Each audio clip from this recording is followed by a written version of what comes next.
안녕하세요. 똑소리 나는 재테크의 똑재입니다. 많은 분들이 이렇게 말씀하십니다. 50대인데 이제 와서 연금저축 시작해봤자 뭐가 달라지겠어요? 이미 늦었죠. 그 마음 정말 이해합니다. 조금 더 일찍 알았더라면 이런 아쉬움이 많으실 텐데요. 그런데 오늘 제 이야기 끝까지 들으시면 아마 생각이 완전히 달라지실 겁니다. 지금 시작해도 전혀 늦지 않았고 오히려 50대이기 때문에 제대로 절세 계좌를 활용할 수 있는 기회가 많습니다. 왜 그런지 지금부터 하나씩 설명드릴게요. 먼저 노후 준비의 핵심은 뭘까요? 바로 매달 생활비로 쓸 수 있는 현금 흐름입니다. 내가 아무리 10억 원의 자산을 가지고 있어도 이 자산에서 현금 흐름이 발생하지 않는다면 이건 노후 준비가 잘 되어 있다고 보기 어렵습니다. 노후 준비의 본질은 내가 일을 하지 않아도 돈이 들어오는 현금 흐름 시스템을 만들어 두는 것입니다. 여러분은 예금만으로 노후 준비가 된다고 보시나요? 많은 분들이 은행 예적금을 선호합니다. 안정적이고 손실이 없고 불안하지 않기 때문이죠. 실제로 2024년 가계금융복지조사에 따르면 전체 금융자산 중 87.3%를 예금으로 운용하고 있고요. 주식은 9.8%, 개인연금은 1.7%에 불과합니다. 대부분의 자산이 이 예금에 들어가 있다고 볼 수 있는 거죠. 그런데 노후 준비라는 관점에서 보면 예금은 치명적인 한계가 있습니다. 먼저 예금만으로는 물가 상승률을 이기기 어렵다는 사실입니다. 여러분도 아시다시피 매년 물가는 2에서 3% 정도씩 꾸준히 오르는데 최근 기준금리 인하로 예금 금리는 1%대로 떨어졌습니다. 즉 화폐 가치가 매년 조금씩 떨어지는데 예금에만 넣어두면 자산이 불어나기는커녕 가만히 있어도 점점 가난해지는 구조에 놓일 수 있다는 뜻입니다. 그런데 문제는 갈수록 수명이 길어지고 있죠. 예전에 60에 환갑잔치를 했던 이유도 한 70 언저리 정도 되면 돌아가시기 때문에 이때 환갑잔치를 했는데 지금 40, 50대 분들은 지병이나 사고사가 아닌 이상 100세까지는 충분히 살 수 있습니다. 수명이 이렇게 길어진다는 것은 어떻게 보면 노후 자금이 더 많이 필요하다는 거라고 볼 수 있는데요. 하지만 인플레이션 방어가 안 되는 예금만으로는 노후 자금 고갈 리스크가 커질 수밖에 없습니다. 지금이야 일을 하면 된다지만 진짜 80대, 90대 돼서 일을 못하게 되는 상황이 되었을 때 어렵고 빈곤한 노후를 보낼 수 있습니다. 이건 TV에만 나오는 내용이 아니고요. 주변에서도 정말 한국 노인의 참담한 현실 쉽게 찾아볼 수 있습니다. 예금의 치명적 한계 두 번째는 예금으로만 노후 준비를 하려면 정말 큰 금액이 필요하다입니다. 은퇴 후 부부 최소 생활비는 월에 251만 원, 적정 생활비는 월에 369만 원이라는 통계가 있는데요. 현재 금리를 기준으로 매달 300만 원의 생활비를 만들기 위해선 예금 통장에 약 22억 원이 들어가 있어야 합니다. 정말 줄여서 매달 200만 원씩만 필요하다고 해도 원금이 무려 15억이나 필요하고요. 물론 이렇게 돈이 많으신 분들은 안전한 예금으로만 운용하셔도 괜찮습니다. 하지만 이 20억, 15억에 달하는 금액은 현실적으로 근로소득만으로는 달성하기가 어려운 금액이죠. 예금의 치명적인 한계 세 번째는 예금은 현금 흐름을 만들기에는 구조적으로 비효율적이라는 점입니다. 예금으로만 노후 자금을 마련한다고 가정해보면 이런 상황이 펼쳐집니다. 예를 들어 1년에 총 필요한 생활비가 3,600만 원이라고 해보겠습니다. 그러면 예금 만기가 돌아올 때마다 목돈으로 3,600만 원을 찾을 건데요. 이렇게 받은 목돈 3,600만 원을 매달 조금씩 나눠 쓰는 방식이 생각보다 쉽지가 않습니다. 한 번에 이렇게 큰 돈이 들어오면 계획 없이 씀씀이가 커질 가능성이 높고 무엇보다 매번 인출할 때마다 내 통장의 잔고가 점점 줄어드는 걸 보면 심리적으로 불안감이 커질 수밖에 없습니다. 반면 매달 300만 원씩 현금 흐름 형태로 꾸준히 꼬박꼬박 들어온다면 어떨까요? 이번 달 생활비를 다 써도 다음 달이 되면 또 새로 300만 원이 들어오니까 심리적으로 훨씬 더 안정적이고 계획적인 소비가 가능합니다. 이게 바로 노후에 필요한 진짜 돈의 구조입니다. 그렇다면 여기서 한 가지 질문이 생깁니다. 그럼 나는 대체 어떻게 해야 이런 매달 돈이 들어오는 구조를 만들 수 있을까? 예금만으로는 불가능하다면 50대라도 지금 당장 어떤 준비부터 해야 하는 걸까?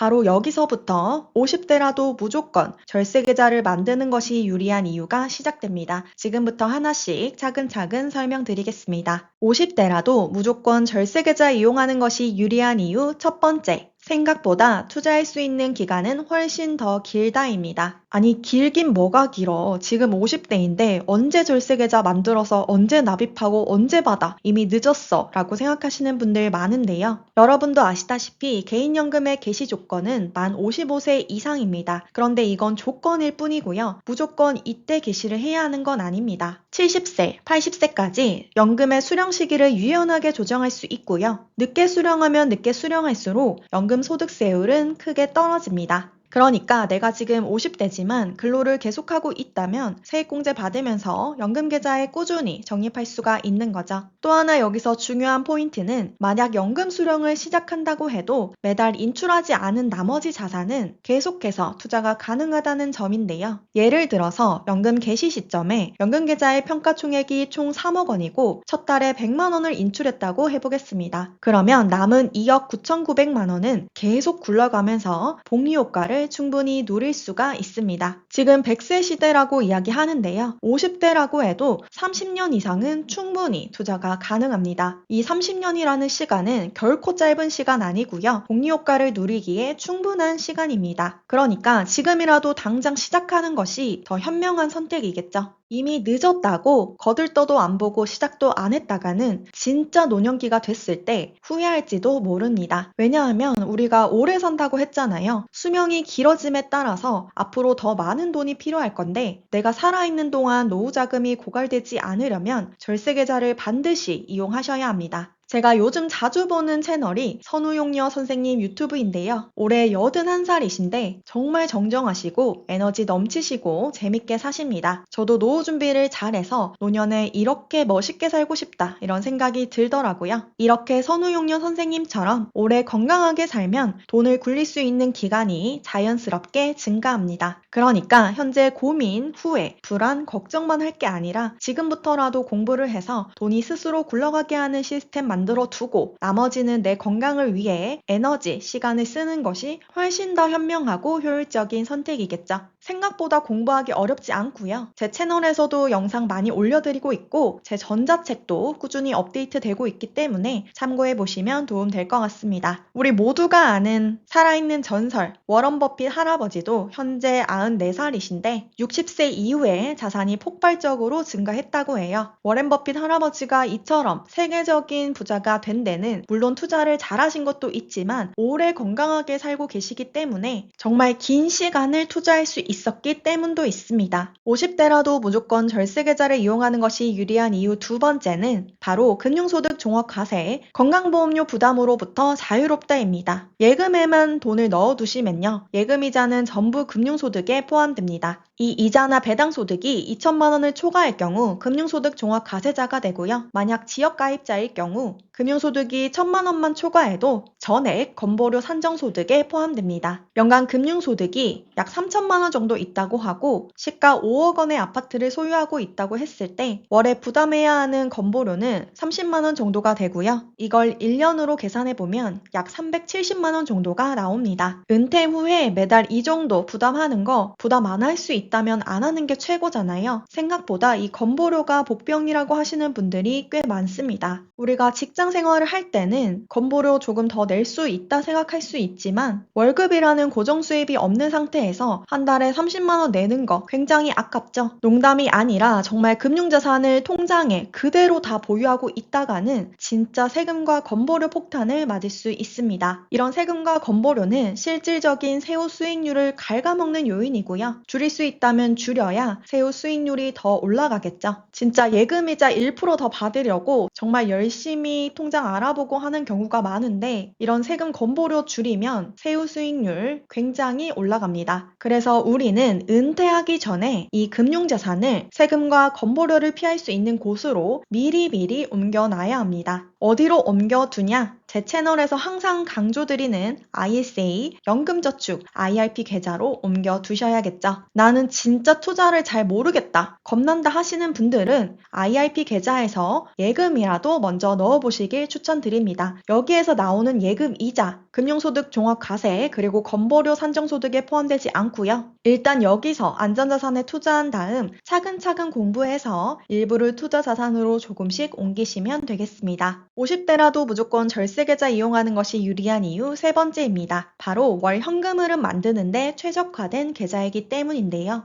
연금 계좌를 활용할 경우 내가 원하는 시기에 원하는 만큼 원하는 날짜를 자유롭게 설정해서 현금 흐름을 만들 수 있습니다. 이렇게 되면서 저율과세까지 해주니까 너무나도 좋죠. 반면 내가 지금 현재 살고 있는 부동산은 돈이 묶여 있을 뿐 현금 흐름이 발생하지 않습니다. 부자 아빠 가난한 아빠 책에서는 내 지갑에 돈을 넣어주지 않는 건 자산이 아니라고 정의하고 있는데요. 이 관점에서 보면 실거주 1주택은 사실상 내 자산이 아닙니다. 팔기 전까지는 돈이 되지 않고 오히려 관리비, 세금, 각종 유지 비용만 계속 빠져나가는 소비성 자산일 뿐이죠. 그런데 문제는 우리나라 전체 가계 자산의 70% 이상이 바로 이 부동산에 묶여 있다는 것입니다. 반면 바로 꺼내 쓸 수 있는 금융자산은 1억 원이 채 되지 않습니다. 정말 안타까운 현실인데요. 내가 지금 당장 바로 쓸 수 있는 돈은 거의 없고 자산 대부분이 집에만 묶여 있는 상태인 겁니다. 그래서 은퇴 전에 가능하다면 부동산 규모를 줄이고 금융자산으로 옮기는 작업을 하셔야 하고요. 물론 여유가 많으신 분들은 부동산도 많이 보유하시고 금융자산도 가지고 계시면 되겠죠. 그게 아니신 분들은 일부는 이렇게 옮기시는 작업을 하셔야 합니다. 그리고 나는 절대 주택 매도는 못하겠다 이러신 분들이라면 추후에 주택연금을 활용하는 전략까지 한번 고려를 해보셔야 합니다. 은퇴 전에 내가 직접 꺼내 쓸 수 있는 자산, 매달 생활비를 만들어주는 자산으로 바꾸는 것이 진짜 중요한 노후 전략이고요. 노후 준비라고 볼 수 있습니다. 50대는 은퇴 전에 노후 자금을 준비할 수 있는 마지막 황금 구간이고요. 이때를 정말 잘 활용하시면 70대, 80대 행복한 노년기를 보낼 수 있습니다. 절세 계좌를 이용하는 것이 유리한 이유 네 번째는 바로 절세 혜택을 가장 많이 누릴 수 있다입니다. 전체 연령 중에서 가장 부유한 연령층이 바로 50대입니다. 자산이 가장 많고요. 고소득자 비율 또한 가장 높습니다. 50대는 주거가 어느 정도 안정되고 자녀가 슬슬 독립하는 시기이기 때문에 고정 지출이 줄어드는 시기라고 볼 수 있습니다. 그러니까 20대, 30대는 취업한 지 얼마 안 돼서 돈이 크게 없고 40대는 애들 키우는데 돈이 많이 들어가잖아요. 그래서 상대적으로 다른 연령층에 비해 연금저축, IRP, ISA 계좌 납입 여력이 충분합니다. 또한 앞에서 보셨다시피 소득도 높기 때문에 세액공제 혜택도 전부 다 챙길 수 있습니다. 저 역시 매년 아주 꼬박꼬박 챙기고 있는데요. 만약 연금저축 그리고 IRP, ISA로 연금을 전환해서 1년에 1,200만 원 연금계좌로 들어간다고 하면 이때 받을 수 있는 최대 공제세액은 연봉 5,500만 원 초과 시 158만 4천 원이나 됩니다. 납입을 하는 것만으로도 이 돈을 준다는 건데 무조건 해야겠죠. 20대, 30대는 납입을 한다고 해도 소득이 충분하지 못하면 이 혜택을 전부 다 받을 수가 없는데 50대는 받을 수 있는 분들이 그만큼 많다는 거죠. 참고로 절세 계좌는 혜택이 좋은 계좌이기 때문에 1년에 납입할 수 있는 한도가 정해져 있습니다. 그래서 이미 모아둔 금융자산이 현재 있다면 부지런히 밀어 넣으셔야 하고요. 또한 사적연금 분리과세 1,500만 원 한도는 부부 합산이 아니라 개인별로 각각 적용이 되기 때문에 부부 명의를 분산하여 금융자산을 밀어 넣는 것이 좋습니다. 혼자 3천만 원씩 다 인출한다면 전액 분리과세 혹은 종합과세 소득이 되지만 부부가 각각 나눠서 1,500만 원씩 연금을 수령한다면 저율과세로 연금을 수령할 수 있습니다. 부부 계좌를 둘 다 활용할 경우 3년이면 약 3억 원 정도 납입할 수 있고요. 이 중에서 세액공제 받지 않은 원금은 언제든지 비과세로 인출할 수 있습니다. 내가 3년을 투자해서 절세 계좌에 3억을 모았다고 해보고 목표 수익률 7% 가정했을 때 1년 차에 수익금은 2,100만 원이 되고요. 이렇게 10년을 굴리면 수익금이 무려 3억 원이 됩니다. 투자 원금이 3억인데 수익금이 그와 똑같은 3억 정도가 되는 거죠.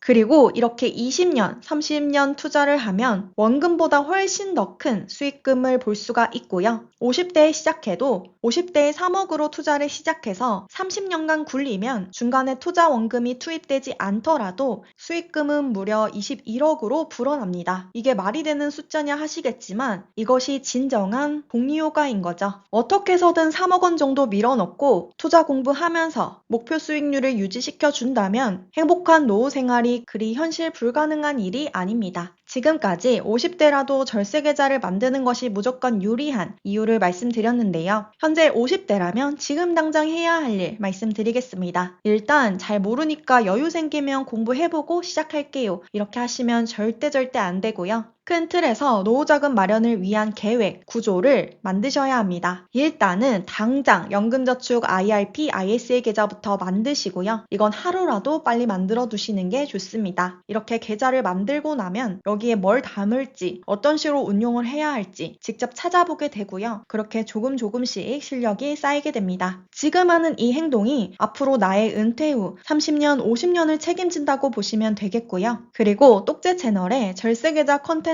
굉장히 유익한 것들 많습니다. 아직 다 못 보신 분들은 여기 영상만 정주행하셔도 정말 큰 틀은 다 잡을 수 있으실 거고요. 공부 제대로 더 해보고 싶다 하시는 분들은 평생 업데이트 되는 똑제 전자책을 활용해 보셔도 좋습니다. 필요하신 분들은 고정 댓글 참고해 주시면 되고, 하나씩 공부를 해보시면 아시겠지만 생각보다 그렇게 어렵지 않습니다. 지금 귀찮고 어렵다고 눈 감고 넘겨버리면 진짜 노년기에 들어갔을 때 후회할 일이 생길 수 있습니다. 제가 앞으로도 여러분들을 도와드릴 거고요. 저 역시 이 방법으로 계속 투자를 하고 있고, 그래서 꾸준히 공부를 해야만 합니다. 그러니 계속해서 절세계좌 활용법, 어떤 종목을 담는 것이 좋은지, 주의사항, 꿀팁까지 알차고 유익한 정보 많이 전달드릴 수 있도록 하겠습니다. 여러분, 혹시 처음 영원에서 1억을 모으는 것보다 1억에서 10억으로 가는 과정이 훨씬 쉽다는 이야기 들어보신 적 있으신가요?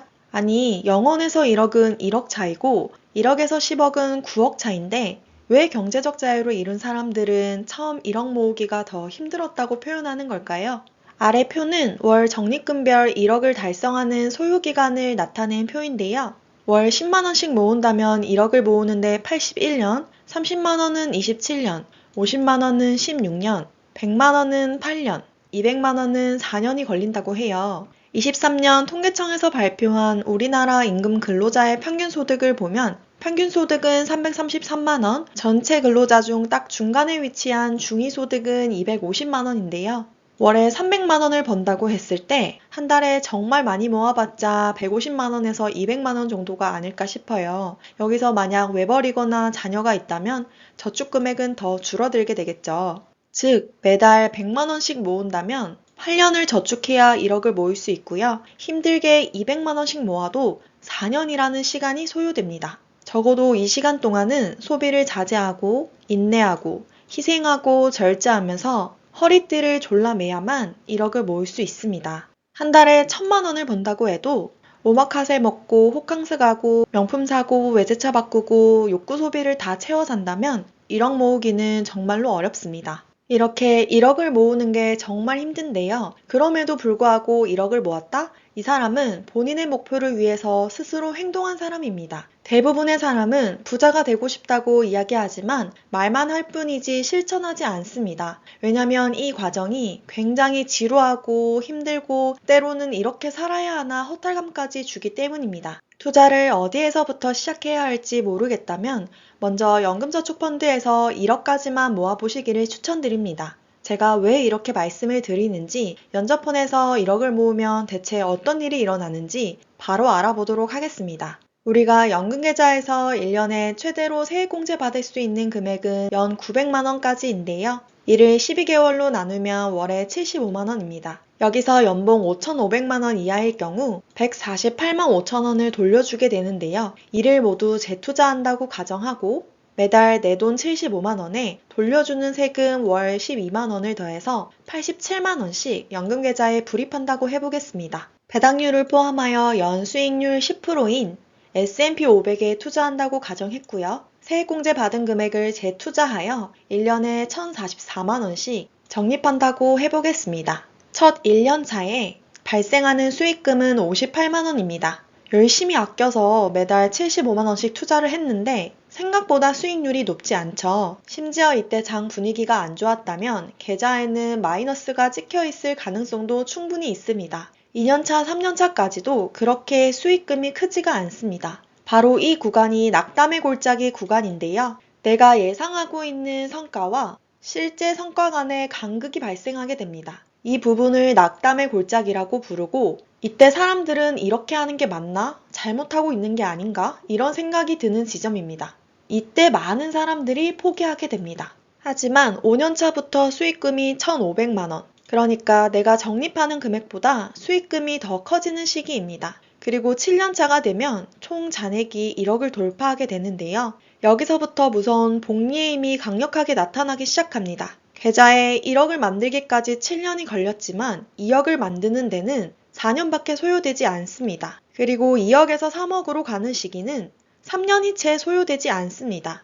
이렇듯 낙담의 골짜기를 빠져나오면 거의 수직에 가까운 기하급수적으로 성장하는 구간이 나오는데요. 이때는 내가 예상한 결과보다 훨씬 더 빠른 속도로 발전하고 또 눈에 띄는 성과가 보여집니다. 만약 계좌에 1억을 채우고 더 이상 불입을 안 하면 어떻게 될까요? 7년 차에는 원금의 2배가 넘고 11년 차에는 원금의 3배가 됩니다. 가면 갈수록 돈이 불어나는 속도가 굉장히 커지는 것을 볼 수 있습니다. 정말 눈덩이가 불어나듯이 돈이 불어나는 속도가 상상도 못하게 커집니다. 복리의 마법으로 천문학적인 숫자가 나오게 되는데요. 이러한 이유로 정말 한 살이라도 어렸을 때부터 투자를 시작하는 것이 좋습니다. 여러분, 정말 눈 딱 감고 연금 계좌에서 딱 1억만 모아보세요. 진짜 인생이 달라집니다.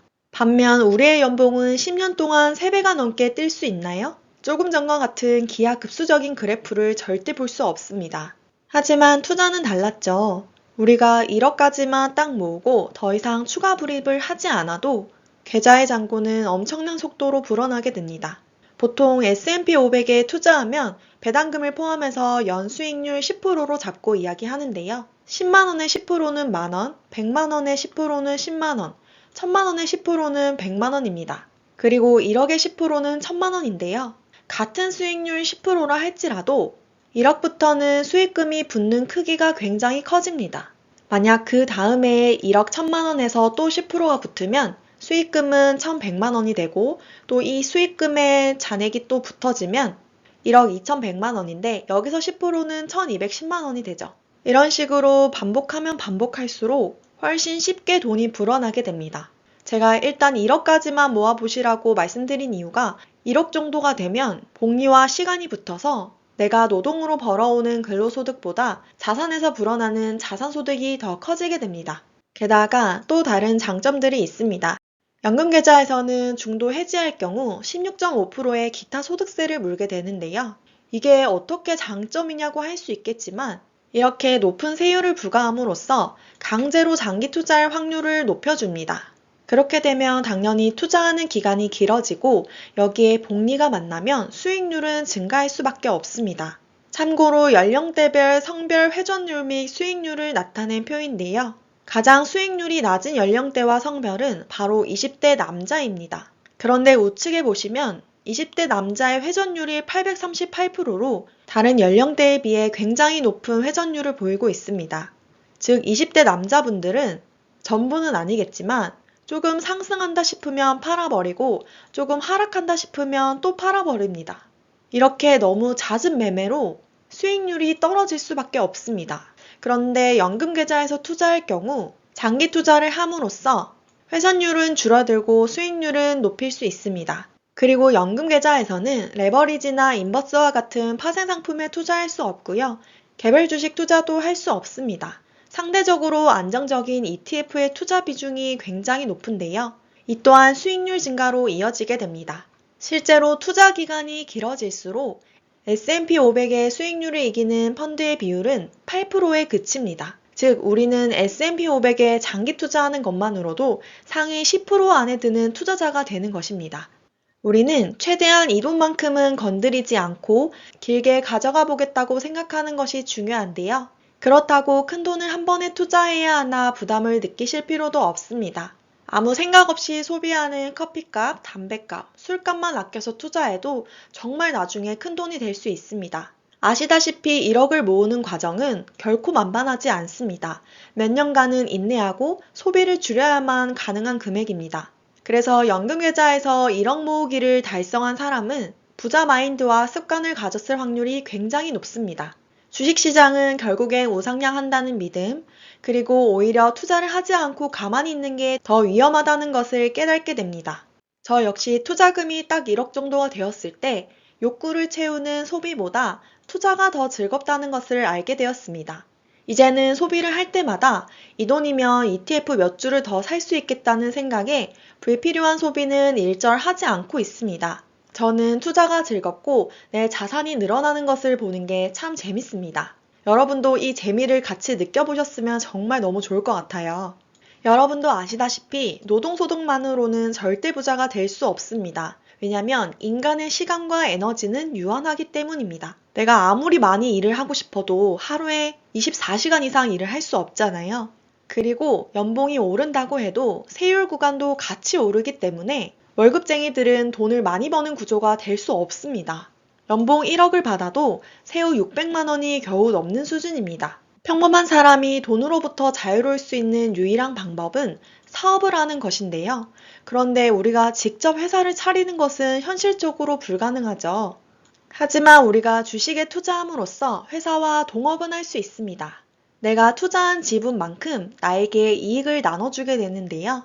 내가 잠을 자고 있을 때도 내가 투자한 돈들은 계속 나를 위해서 일을 하고 있습니다. 돈이 돈을 벌어오는 재미를 한번 느껴보세요. 오늘의 결론입니다. 우리의 시간과 에너지는 유한하기 때문에 노동소득만으로는 절대 부자가 될 수 없습니다. 대신에 주식에 투자함으로써 동업이 가능한데요. 일단 연금저축펀드에서 딱 1억까지만 모아보세요. 그리고 여기서 중요한 것은 시간과 복리가 만나면 마법처럼 돈이 불어나기 때문에 하루라도 빨리 시작하시는 게 좋습니다. 1억을 모은 뒤로는 돈이 돈을 벌어오는 시스템을 갖추게 됩니다. 매일 생각 없이 소비하는 커피값, 담배값, 술값 아껴서 ETF를 추가 매수해 보시는 거 어떠실까요? 그래서 소비보다는 투자가 즐겁다는 것을 함께 느껴보아요. 정말로 인생이 바뀔 수 있습니다. 연금저축 ISA 만들긴 만들었는데 어떤 종목을 담아야 할지 고민되시는 분들 많으시죠? ETF가 수백 개는 되다 보니 도대체 뭘 고르면 좋을지 모르겠다는 분들 정말 많습니다. 어디선가 추천받은 걸 무작정 사긴 했는데 시간이 지나도 계좌는 별로 변한 게 없고 괜히 불안한 마음이 든다는 분들도 많으시죠. 그런데 오늘 제가 소개해드릴 단 3개의 ETF만 꾸준히 담아도 계좌 수익률은 물론 노후 준비까지 든든하게 끝낼 수 있습니다. 실패 확률이 낮고 누구나 따라할 수 있는 ETF 3가지 조합 오늘 말씀드릴 건데요. 단순 종목 추천이 아니라 실제로 제가 보유 중인 종목들이기도 합니다. 그럼 바로 시작해 볼게요. 제가 앞에서 ETF 딱 3개면 충분하다고 말씀드렸는데요. 왜 딱 3개면 될까요? 여러분도 아시다시피 ETF는 하나의 종목 안에 이미 수십 개에서 많게는 수백 개의 자산이 담긴 바구니형 상품입니다. 예를 들어 S&P 500 ETF 한 종목만 가지고 있어도 미국의 대표 기업 500개에 모두 투자하는 효과가 있습니다. 마치 한 주로 미국 전체 시장에 참여하는 셈인데요. 그렇기 때문에 ETF 3개만 잘 선택을 해도 실제로는 수백 개의 주식, 다양한 산업, 글로벌 자산군에 동시에 분산 투자를 할 수 있습니다. ETF 종류를 무조건 많이 가져가는 것이 더 좋다라고 생각하실 수 있는데요. 이는 오히려 분산이 아니라 중복이 되는 경우가 많습니다. 예를 들어 S&P 500 ETF, 나스닥 100 ETF, 미국 대형주 ETF, 미국 테크 ETF 등 이런 종목들로만 포트를 구성했다고 해보겠습니다. 본인은 다양한 ETF를 담았으니 잘 분산된 포트폴리오라고 생각할 수 있지만 실상을 들여다보면 상위 대형 기술주들이 중복으로 편입이 되어 있고요. 하나의 자산군에 과도하게 집중된 비효율적인 포트폴리오일 수 있습니다. 진짜 분산은 종목 수가 아니라 다양한 자산군과 투자 전략에서 나오는데요. 종종 투자 종목을 수십 개씩 가져가시는 분들이 있는데 이렇게 되면 관리하기가 어렵고 리밸런싱 기준도 모호하고 계좌 내 전체 투자 전략이 흐려질 수 있습니다. 특히나 연금저축이나 ISA 계좌처럼 장기적으로 유지해야 할 계좌라면 구성은 단순히 하되 투자 목적에 맞게 잘 설계된 포트폴리오가 훨씬 유리합니다. 자, 그러면 ETF 3개 조합으로 포트폴리오를 구성해 보겠습니다. 첫 번째는 자산을 불려주는 코어 자산인 성장형 ETF가 들어가야 하고요. 두 번째는 현금 흐름을 만들어주는 든든 자산인 배당형 ETF입니다. 그리고 마지막 세 번째는 시장이 급락했을 경우 계좌를 지켜주는 안정자산이죠. 안정형 ETF도 반드시 편입이 되어 있어야 합니다. 각각 어떤 종목들을 선택해야 되는지도 바로 뒤에서 설명드리도록 하겠습니다. 먼저 성장형입니다. 성장형에는 S&P 500 ETF를 추천드립니다. 너무나도 유명한 ETF죠. 글로벌 경제의 중심인 미국 증시에 상장된 시총 상위 500개 기업으로 구성된 ETF이고요. 애플, 마이크로소프트, 엔비디아와 같은 빅테크는 물론이고 금융, 헬스케어, 산업재, 소비재 등 주요 섹터들이 모두 포함되어 있습니다. 그래서 이 ETF 하나만 담으셔도 미국 경제 전체에 자동적으로 분산 투자하는 효과를 누릴 수가 있고요. 세계 경제와 미국 증시를 가장 잘 대표하는 ETF라고 보시면 되겠습니다. S&P 500 ETF는 과거 수익률로 검증된 장기 투자용 자산입니다. 지난 100년간의 연평균 수익률은 약 8에서 10% 정도 수준으로 굉장히 꾸준한 성과를 보여주고 있고요. 아래 과거 데이터를 보시면 정말 수많은 위기가 있었지만 결국에는 모두 다 회복을 해주었죠. 최근만 봐도 관세로 시장이 폭락했었지만 지금 다시 S&P 500은 6천을 돌파했습니다. 이처럼 꾸준히 장기 우상향하는 자산이기 때문에 장기적으로 보유할 경우 손실 확률은 거의 제로에 수렴합니다. 또한 개별 주식보다 심리적으로 훨씬 덜 흔들리는데요.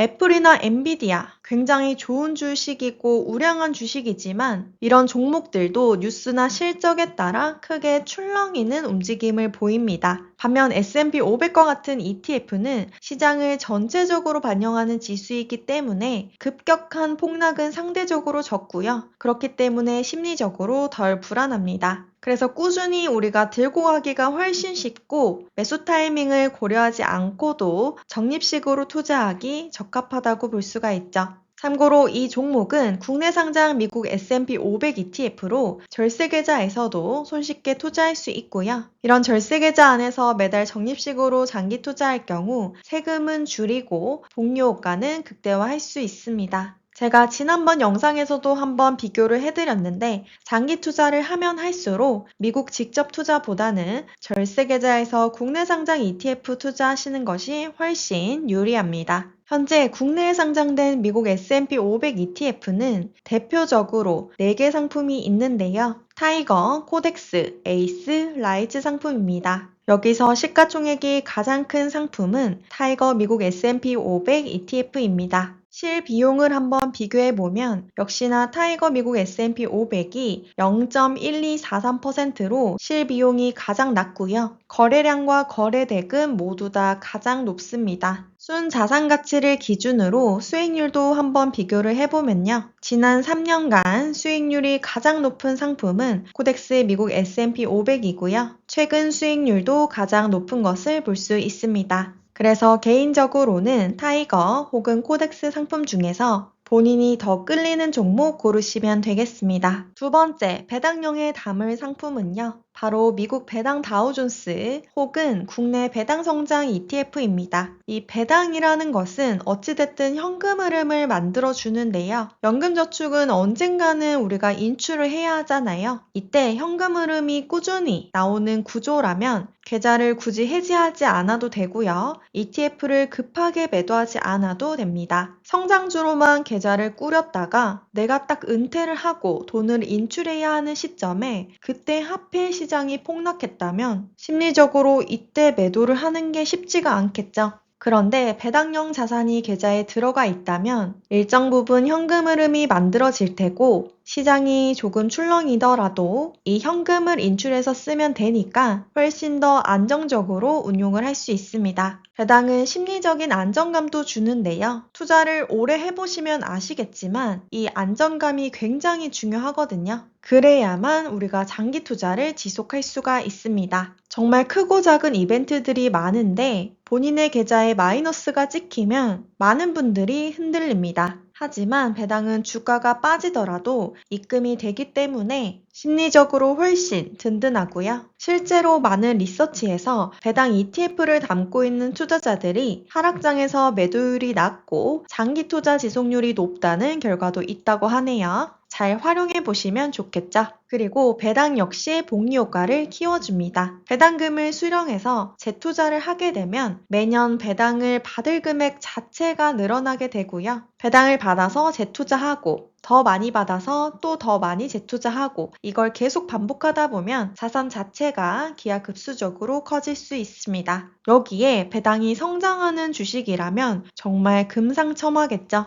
더 빨리 스노우볼을 굴릴 수 있습니다. 국내에 상장된 미국 배당 다우존스 상품 중에서 현재 시가총액이 가장 높은 상품은 타이거 미국 배당 다우존스 상품입니다. 최근에 웬업스의 개편 이슈로 인해서 이 미배당의 인기가 시들해지고 있지만 그래도 아직까지는 꽤 괜찮은 선택지라고 저는 생각하고 있습니다. 수수료도 한번 비교를 해보시면 실비용이 가장 낮은 상품 타이거 상품이고요. 거래량과 거래 대금도 다른 종목들보다 더 높은 것을 볼 수 있습니다. 수익률도 한번 비교를 해볼 건데요. 수익률 면에서는 에이스의 상품이 근소한 차이로 더 높은 것을 볼 수 있습니다. 다음은 국내 배당 성장 ETF이고요. 시가총액이 가장 높은 상품은 플러스 고배당주 상품입니다. 두 번째, 타이거 은행 고배당 플러스 탑10, 세 번째 코덱스 은행이고요. 그리고 국내 배당 성장에 어울릴 만한 종목도 하나 같이 들고 와봤습니다. 타이거 코리아 배당 다우존스 상품이고요.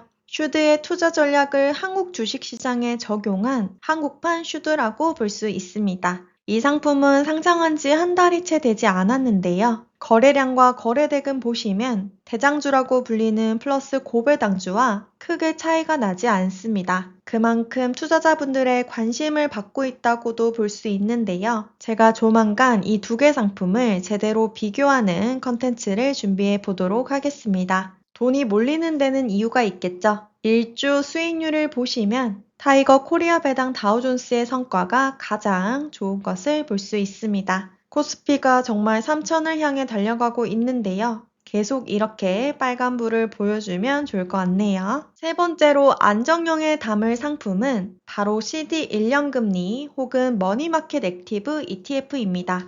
이런 안정형 ETF는 시장 하락기에도 계좌를 지켜주는 버팀목 역할을 해주고요. 증시가 급락했을 때 대부분의 주식형 자산은 손실이 나겠죠. 하지만 이런 상품들은 상대적으로 가격이 잘 흔들리지 않거나 오히려 상승을 하는 모습을 보이기도 합니다. 그래서 전체 포트폴리오의 수익률 변동성을 줄이고 하락장에서도 심리적으로 패닉에 빠지지 않도록 도와주겠죠. 이런 ETF는 파킹형 ETF, 금리형 ETF라고도 불리는데요. 예금보다는 높은 수익률을 보여주고요. 언제든 매도해서 주식형 자산으로 전환할 수 있기 때문에 유동성이 굉장히 높습니다. 그래서 단기적으로 굴릴 곳이 없는 자금이나 추가 매수 타이밍을 기다리는 대기자금 여기에 넣어두시면 좋겠죠. 대표적인 금리형 ETF 4가지 상품을 가지고 와봤고요. 이 중에서 시가총액이 가장 큰 상품은 코덱스 CD금리 액티브 합성 종목입니다. 코덱스 CD금리 액티브 합성 종목이 실비용이 가장 낮은 모습이고요.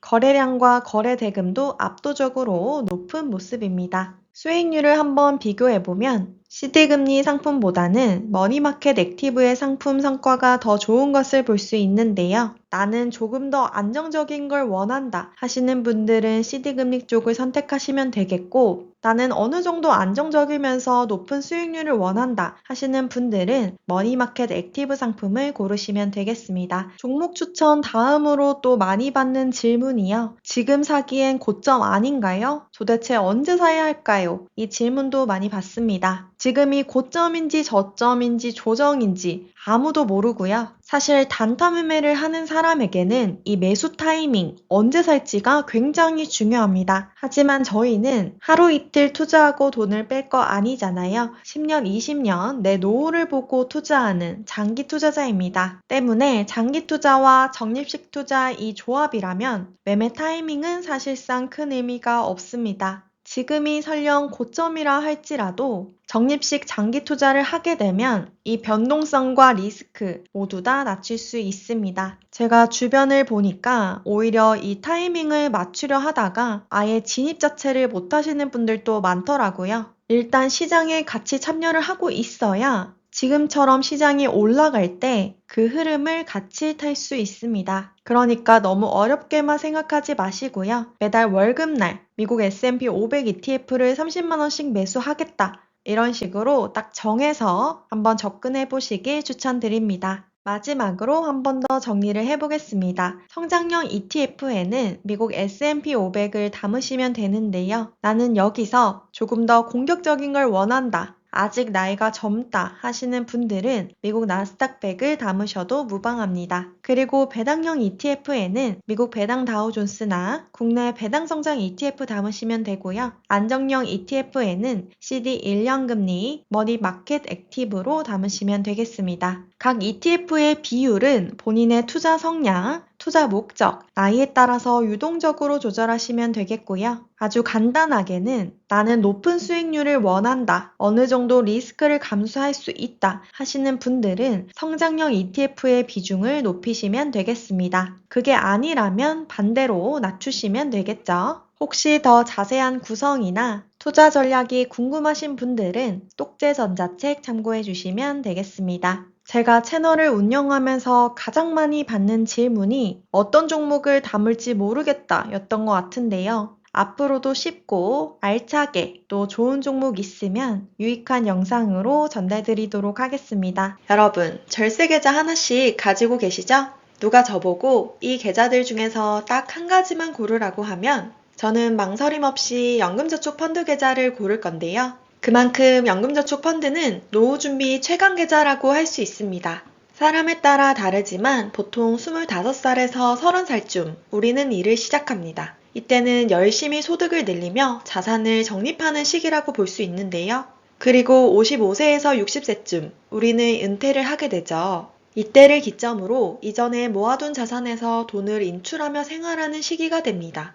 사실 과거에는 별다른 노후 준비가 필요하지 않았습니다. 1970년대만 해도 평균 수명이 60세 초반이었는데요. 지금처럼 오래 살지 않았기 때문에 노후 준비라는 개념이 없었죠. 게다가 예금금리가 20에서 30%대로 엄청 높았기 때문에 따로 투자를 하지 않고도 예적금만 잘 들어도 문제될 게 없었습니다. 그런데 지금은 어떤가요? 의료기술이 발전하면서 평균 수명이 훨씬 늘어났습니다. 최근 보험개발원에서 발표한 제10차 경험 생명표에 따르면 평균 수명이 90세를 돌파했는데요. 수명이 길어진 만큼 은퇴 후 살아가야 하는 시간도 훨씬 더 늘어나 버렸습니다. 즉 우리는 30년간 번 돈으로 40년을 먹고 살아야만 합니다. 그래서 노후 준비를 미리 하지 않으면 답이 없습니다. 은퇴 후에 준비하려고 하면 늦습니다. 물론 돈이 많다면 장수는 축복입니다. 하지만 돈 없이 빈곤하게 오래 살아야 한다면 그것만큼 괴로운 게 없겠죠. 폐지를 줍는 노인, 무료 급식소에 늘어난 줄, 고독사, 이분들이라고 젊었을 때 이렇게 될 줄 아셨을까요? 빈곤한 노후는 비참한 노후일 뿐입니다. 그럼 도대체 어떻게 노후 준비를 시작해야 할까요? 저는 연금계좌로 노후 준비를 시작하라고 말씀드리고 싶습니다. 연금저축 펀드 계좌에서 1년 세액공제 받을 수 있는 최대 한도는 600만원까지인데요. 월로 환산하면 한 달에 50만원입니다. 매달 월급날마다 연금계좌로 자동이체를 걸어두고 ETF에 투자하시면 됩니다. 나는 도저히 어떤 종목에 투자해야 할지 모르겠다면 국내 상장 미국 S&P 500 ETF로 투자를 시작하시면 됩니다. 그럼 매달 50만원씩 S&P 500에 투자할 경우 총 잔액이 어떻게 되는지 계산해 보겠습니다. 연평균 수익률은 보수적으로 7%로 잡고 여기에 배당률 1%를 더해 총 수익률 8%로 잡고 계산하였습니다. 1년차의 납입 원금은 600만 원이고요. 수익금은 26만 원입니다. 2년차에는 납입 원금이 1200만 원, 누적 수익금이 100만 원을 돌파하게 되죠. 아직까지는 수익금이 그리 크지 않은 수준입니다. 조금 더 봐볼까요? 9년차가 되면 원금이 5,400만 원, 수익금이 2,520만 원이 됩니다. 10년차에는 원금 6천만 원, 수익금이 3,200만 원이 되는데요. 여기서 9년차에서 10년차로 넘어갈 때 원금은 600만 원 증가하였지만 수익금은 680만 원이 증가하는 것을 볼 수 있습니다. 즉, 이때부터는 내가 넣는 돈보다 불어나는 돈의 속도가 더 빨라지는 것입니다. 흔히들 이것을 복리효과라고 부르죠. 16년 차에는 원금이 9,600만 원, 수익금이 9,800만 원으로 수익금이 전체 원금을 추월하게 됩니다. 그리고 30년 차에는 총 잔액이 7.5억이 되는데요. 그냥 매달 꾸준히 50만 원씩 넣었을 뿐인데 총 잔액이 무려 7억 5천을 돌파하였습니다. 초반에는 돈을 넣는 게 의미가 있나 싶을 정도로 작게 굴러가지만 어느 기점을 지나게 되면 기하급수적으로 돈이 늘어나는 것을 볼 수 있습니다. 여기서 끝이 아니죠. 연금저축 펀드의 경우 세액공제 혜택을 받을 수 있습니다. 월 50만 원씩 연 600만 원을 납입하게 될 경우 최대 99만 원을 돌려받을 수 있고요. 만약 IRP 계좌까지 활용한다면 최대 148만 5천 원을 돌려받을 수 있습니다. 매년 148만 5천 원 확정 수익은 1년짜리 4% 예금에 4,300만 원을 넣고 있는 것과 같은 효과입니다. 이렇게 30년간 납입할 경우 세액공제로 돌려받는 금액만 4,400만 원이 됩니다. 만약 이렇게 돌려받는 금액을 매년 8%의 수익률로 재투자할 경우 원금 포함 약 1억 8천만 원이 되고요. 이 중에서 수익금만 1억 4천만 원이 됩니다. 이쯤에서 아니 무슨 30년이나 투자하고 7억밖에 못 벌어 라고 하실 수 있습니다. 투자를 하지 않는다면 우리는 적금을 넣게 될 건데요. 원금 보장이 되는 적금과 비교하여 계산해 보도록 하겠습니다. 30년간 매달 50만 원씩 스파이에 투자하고 세액공제 금액은 모두 재투자한다고 해보겠습니다. 30년 뒤 총 잔액은 8억 7천만 원이 됩니다. 여기서 원금은 2억 정도, 수익금이 6억 6천이고요. 원금 대비 수익률로 따지면 316%가 나옵니다.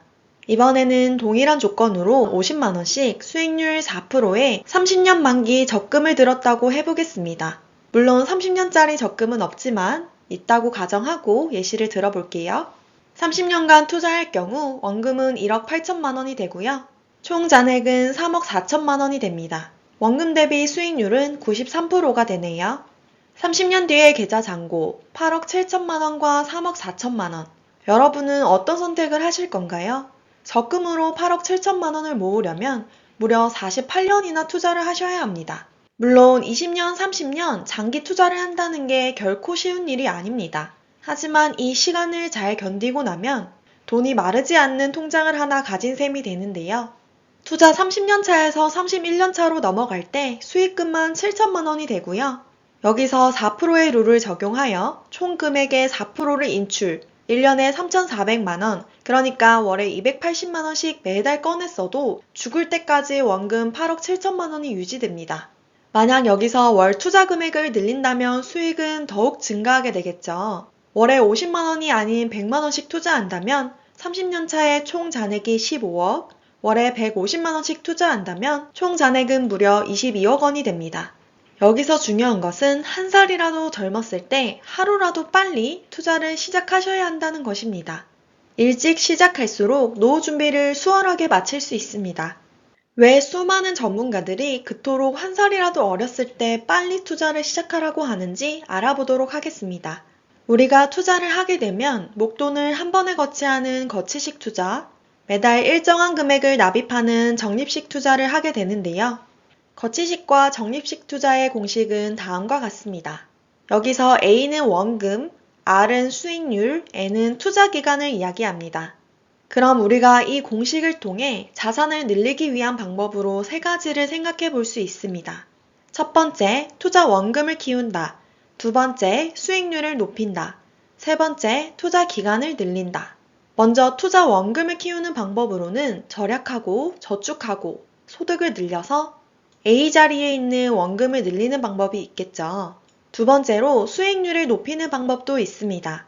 그런데 투자에 있어 기대 수익률이 높아질수록 리스크도 같이 커지는 구조를 가집니다. 하지만 노후자금 투자는 돈을 잃지 않고 안정적인 투자를 하는 것이 최우선이기 때문에 리스크가 높은 투자 상품은 지양하는 것이 좋은데요. 우리는 물가 상승률에 2에서 3% 정도를 더한 수익률을 목표로 하는 것이 좋습니다. 스파이를 기본으로 깔고 여기에 안전자산을 일부 편입함으로써 충분히 달성 가능한 수익률입니다. 다음은 투자 기간을 늘리는 방법이 있는데요. 이 방법이 가장 효율적인 방법입니다. 원금 1억을 8%의 수익률로 투자할 경우 10년 투자한다면 2.2억, 30년 투자한다면 10억이 되는데요. 계산식에 나와 있는 N 자리에 10을 넣을 건지 30을 넣을 건지에 따라 자금의 크기는 차이가 날 수밖에 없습니다. 그래서 우리는 하루라도 빨리 투자를 시작해야 합니다. 은퇴 후 월 적정 생활비는 부부 기준 300만 원이라고 하는데요. 1년이면 3,600만 원, 30년을 산다고 가정하면 약 10억 정도가 필요합니다. 10억 원의 자산을 65세에 만들기 위해 연 8%의 수익률을 내는 스파이에 투자한다고 했을 때 투자를 언제 시작하냐에 따라 나이대별 월 투자 금액이 달라지게 되는데요. 25살에 투자를 시작했다면 월에 29만 원, 30살에 시작했다면 46만 원, 40살에 시작했다면 110만 원이 필요하고요. 50살에 시작했다면 무려 월에 300만 원이나 필요하게 됩니다. 이 자료를 통해 늦게 시작할수록 동일한 목표 달성을 위해 더 많은 투자금이 필요하다는 것을 알 수 있습니다. 왜 투자 기간을 늘리는 것이 중요한지 이제 아셨을까요? 1년 차이도 크기 때문에 내년, 내후년이 아닌 지금 당장 시작하셔야 합니다. 이 투자 기간을 늘림으로써 우리는 상대적으로 적은 돈을 가지고 자산을 안정적으로 불려나갈 수 있습니다. 종종 저는 40대 후반이라 늦은 것 같아요, 후회돼요 라고 하시는 분들이 계신데요. 늦었다고 생각이 들면 더 열심히 준비하셔야 합니다. 이미 지나간 시간을 붙잡고 후회한다고 달라질 것이 하나도 없습니다. 40대 후반에라도 투자에 관심을 갖고 시작한 사람과 그렇지 않은 사람의 60대 후반 자산 격차는 따라잡을 수 없을 만큼 벌어지게 될 것입니다.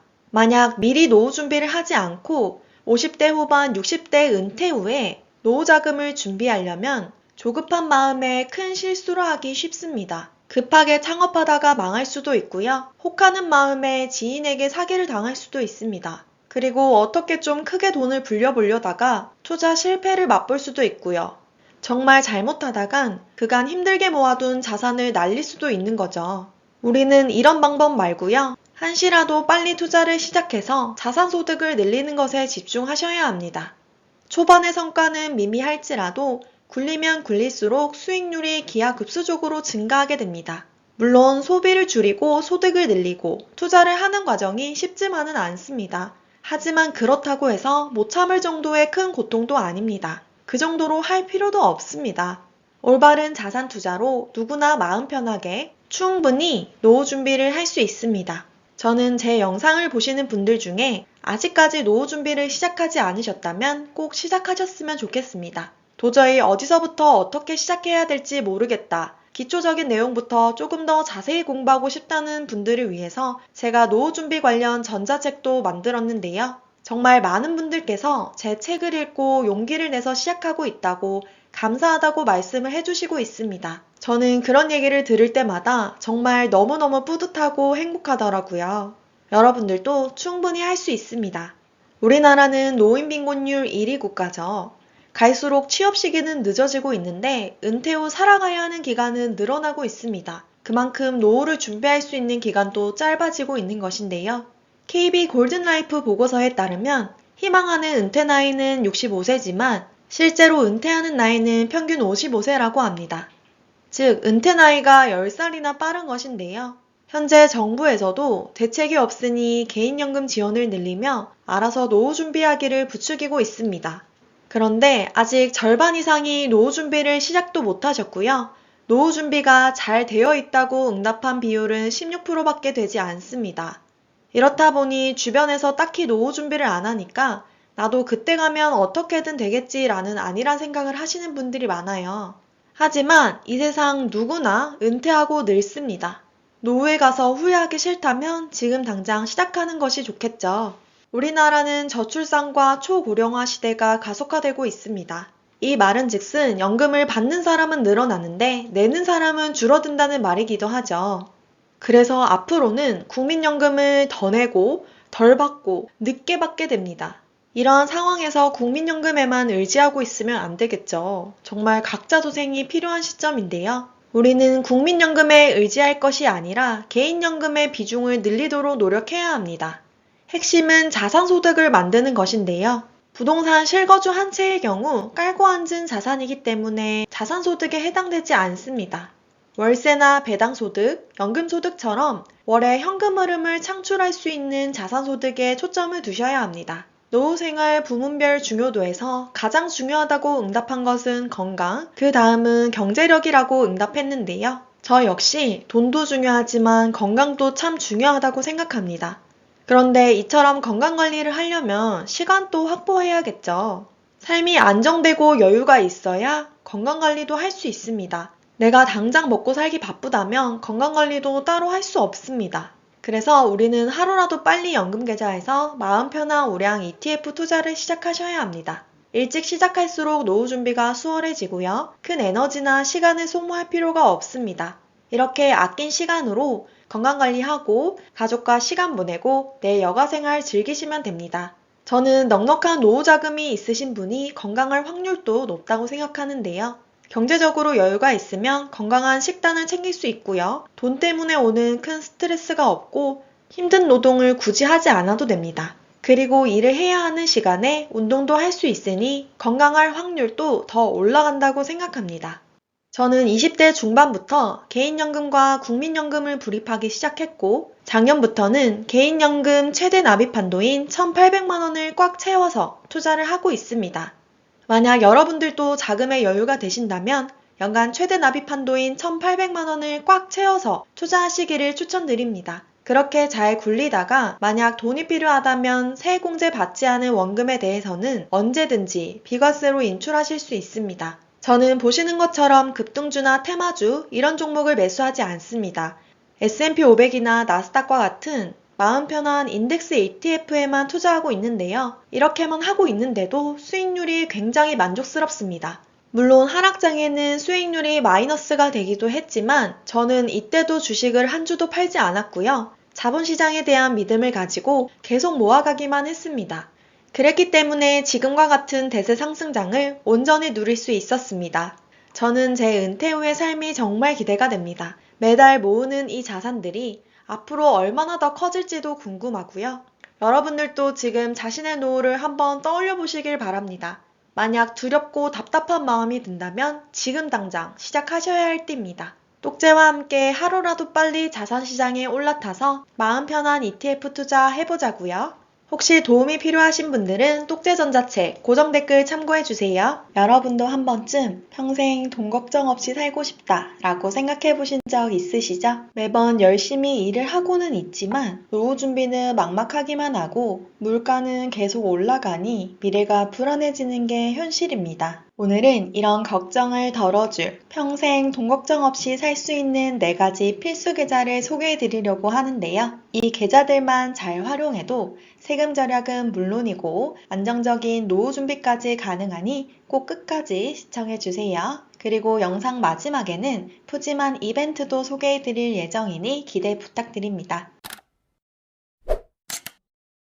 첫 번째로 소개해드릴 필수 계좌는 바로 발행어음형 CMA 계좌입니다. 먼저 발행어음이 생소하신 분들을 위해서 간략하게 설명을 드릴 건데 증권사가 투자자금을 조달하기 위해서 찍어내는 어음이라고 보시면 되겠습니다. 채권의 일종이고요. 만기 1년 이내 단기 금융상품입니다. 그러니까 투자자가 발행어음을 매수하면 증권사에서는 이 돈을 가지고 여러 자산에 투자하게 되고요. 이렇게 발생한 수익을 투자자에게 약속한 시간에 원금과 같이 돌려주는 것을 이야기합니다. 그런데 발행어음 아니고 발행어음형 CMA라고 말씀을 드렸는데요. 이 CMA는 간단히 말해서 증권사용 입출금 통장을 이야기합니다. 우리가 이 CMA에 돈을 넣었을 때 이 돈이 어디에 투자되냐에 따라서 발행어음형, RP형, MMW형, MMF형으로 나눌 수 있습니다. 보통 처음에 가입을 하시면 RP형으로 많이 가입이 되어 있으실 텐데 이것을 발행어음형 CMA로 변경을 해주시면 되겠습니다. 왜 변경을 해야 하냐? 이 CMA의 4가지 유형 중에서 가장 금리가 높은 유형이 바로 이 발행어음형 CMA입니다. 이왕 우리가 CMA에 돈을 넣어둘 거면 돈을 조금이라도 더 주는데 넣어두는 게 좋겠죠? 이 계좌에 고객이 발행어음 CMA에 돈을 입금할 경우 자동으로 발행어음을 매수 그리고 매도해주는 상품입니다. 파킹 통장과 조금 다른 점이 있다면 파킹 통장은 이자를 한 달에 한 번 지급하거나 혹은 내가 지급을 요청해야만 이자가 들어오잖아요. 그런데 이 발행어음형 CMA의 경우 전날 잔액 기준으로 다음날 자동으로 이자를 지급해주게 됩니다. 이건 제가 실제로 사용하고 있는 발행어음형 CMA 계좌인데요. 이렇게 보시면 매일매일 조금씩 이자가 붙기 때문에 소소하지만 수익이 쌓이는 재미가 있습니다. 이렇게 매일 조금씩 돈이 쌓이니까 소비도 확실히 덜 하게 되더라고요. 그리고 저는 이 CMA 계좌를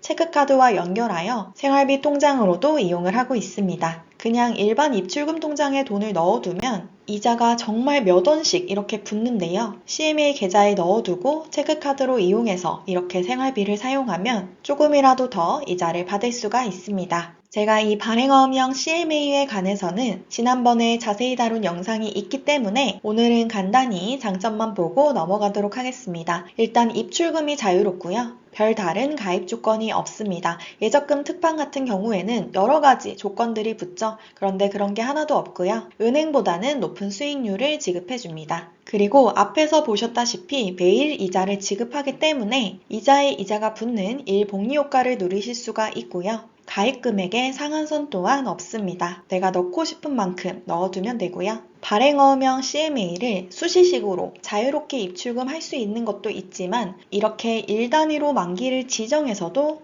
활용을 할 수가 있습니다. 그리고 중도 해지할 경우 증권사에 따라 약정 이율을 50% 정도 보장해 주는 곳도 있습니다. 예적금은 정말 조금밖에 안 주잖아요. 그런데 이 발행어음은 중도에 해지해도 조금 더 받을 수 있다는 장점이 있습니다. 그럼 이 발행어음형 CMA를 어떻게 활용을 하냐? 일단 첫 번째 만든 이 계좌는요. 체크카드 연결해 두시고요. 우리가 자동이체, 그러니까 보험료나 각종 공과금, 관리비나 이런 것들이 빠져나가야 하잖아요. 이것을 이 계좌로 연결을 해두면 좋습니다. 그래서 생활비 통장으로 쓰시면 되고요. 두 번째 만든 계좌는 투자 대기성 자금이나 비상금 통장으로 활용을 하시면 좋습니다. 저 같은 경우도 이렇게 두 개를 활용하고 있고요. 여기서 중요한 것은 월급날마다 월급 계좌 잔액을 0원으로 만들어야 한다는 것입니다. 돈을 그냥 입출금 통장에 그대로 두면 돈이 일하지 않거든요. 그래서 월급이 딱 들어오면 각 계좌에 딱 나눠서 돈을 이동시켜야 합니다.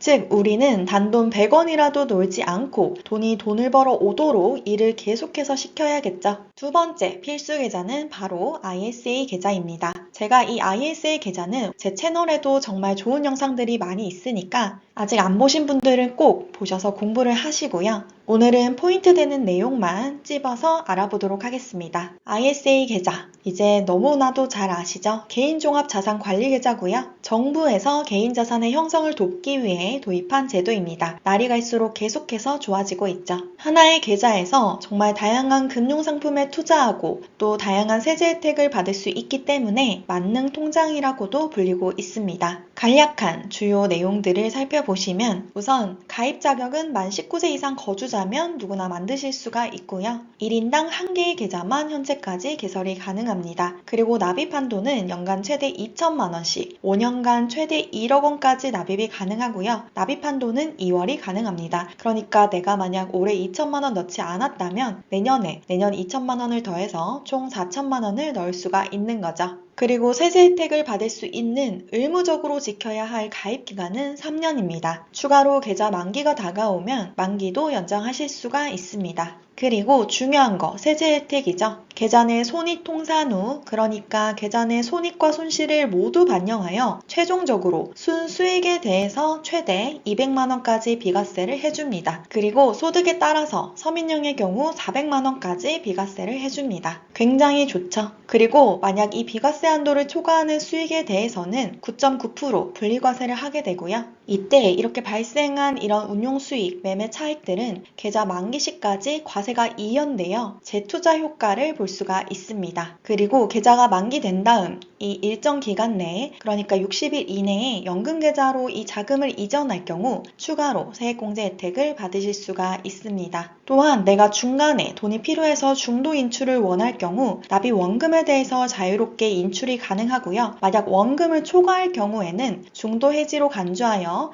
과세 특례 적용 소득세 상당액이 추징됩니다. 그러니까 일반 과세 된다고 보시면 되겠습니다. ISA 계좌 관련하여 많은 분들이 물어보시는 내용 위주로 빠르게 짚어보도록 하겠습니다. 일단 이 계좌는 당장 투자하지 않더라도 개설하시는 게 좋고요. 왜냐하면 이 연간 납입 한도가 2천만 원으로 정해져 있기 때문에 더 납입하고 싶어도 나중에 납입할 수가 없습니다. 그런데 이 납입 한도는 연간 2월 된다고 말씀드렸었죠. 그래서 내가 미리 만들어 두면 나중에 큰 목돈을 한 번에 넣을 때 넣으실 수가 있습니다. 또한 세제 혜택을 받기 위한 최소 의무 가입 기간이 3년이라고 말씀을 드렸는데 계좌를 미리 만들어 두면 이 3년을 빨리 채울 수가 있겠죠. 사람 일은 또 모르기 때문에 최대한 이 3년을 빨리 채워두면 나중에 계좌를 해지하실 수도 있고 아니면 더 연장해서 사용할 수가 있기 때문에 이 선택지를 더 늘릴 수 있다라고 보시면 되겠습니다. 중도에 돈이 필요하다면 의무 가입 기간 전에도 중도 인출 가능하고요. 인출 횟수 제한 없고 납입 원금 합계 내에서 자유롭게 인출 가능합니다. 단 여기서 주의하셔야 할 점이 중도 인출 금액의 한도는 재생성되지가 않습니다. 그러니까 총 납입 한도가 1억 원이었잖아요. 그런데 내가 여기서 만약 납입 원금 2천만 원을 뺐다. 그러고 나서 다시 2천만 원을 넣으려고 해도 2천만 원을 넣으실 수가 없습니다. 이 계좌의 총 납입 한도는 이제 8천만 원이 되는 거라고 보시면 되겠습니다. 그리고 만기를 못 채우더라도 최소 의무 가입 기간 3년만 채우면 세제 혜택 모두 적용받으실 수 있습니다. 이거를 조금 많이 헷갈려 하시는데요. 만기일과 최소 의무 가입 기간 3년은 서로 다른 개념입니다. 그러니까 만기일을 내가 10년으로 설정해놨다 할지라도 이 만기일을 못 채우고 한 3년 5개월 만에 계좌를 해지해도 3년을 채웠기 때문에 이 세제 혜택을 모두 다 적용받으실 수가 있습니다. 소득 없는 전업주부도 가입을 하실 수가 있고요. 서민용으로 계좌를 개설하실 수가 있겠죠. 단 여기서 직전 3개년 동안 금융소득 종합과세 대상자가 한 번이라도 되신 분은 가입을 하실 수가 없습니다. 그리고 만약에 내가 가입을 하고 있는 도중에 이 금융소득 종합과세자가 되더라도 계좌는 해지되지 않고 그대로 유지됩니다. 이 가입 요건은 우리가 계좌를 만들 때 그리고 만기 연장할 때만 확인을 하게 되는데요. 그렇기 때문에 중간에 이렇게 금융소득 종합과세자가 되어도 계좌는 계속해서 유지하실 수가 있습니다. 그런데 이렇게 만기 연장할 때 한 번 더 가입 요건을 체크한다고 했기 때문에 우리는 처음부터 만기를 길게 설정해두면 좋겠죠. 그러면 중간에 금융소득 종합과세자가 되더라도 계속해서 계좌를 유지하실 수가 있습니다. 그리고 만약 올해 2천만 원을 납입하여 1억이 다 채워졌다고 했을 때 계좌를 만기 해지한 다음 연금저축으로 이전했다고 해보겠습니다. 그러면 이전 금액의 최대 3천만 원, 이 3천만 원의 10%까지 추가 세액공제가 가능합니다. 당해에 받으실 수가 있고요. 그리고 올해 나는 이미 2천만 원을 납입했지만 만기 이전된 다음 다시 개설할 경우 추가로 2천만 원을 또 넣으실 수가 있습니다. 새로운 ISA 계좌에 2천만 원 넣는다고 보시면 되겠죠. 이 계좌도 정말 좋은 계좌라서 아직까지 없으신 분들은 반드시 만드셔야 합니다.